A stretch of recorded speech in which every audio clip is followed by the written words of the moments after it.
Hi everyone, in front of me I've got a Redmi Note 14S and let me share with you how to add the photo to a contact in this device.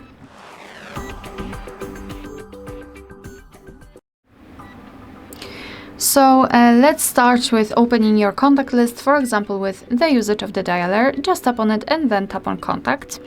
Then let's find the contact which you'd like to edit and tap on it. And tap on this edit icon, so the pencil icon.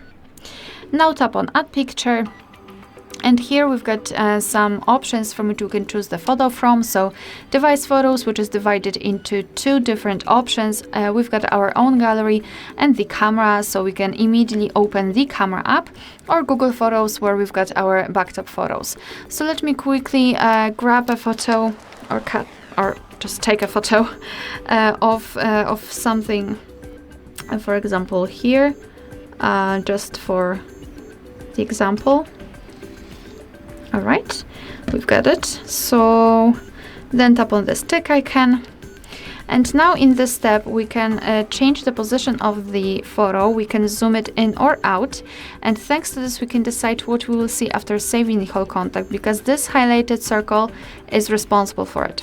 So position it just like you want to, and then tap on choose and tap on save in the right upper corner. And as you can see, here we've got our contact with a photo assigned. Of course, you will be able to see this photo on the contact list and, for example, during all incoming calls from that specific number. Alright, so that will be all. Thank you so much for watching. Please hit the subscribe button and leave the thumbs up.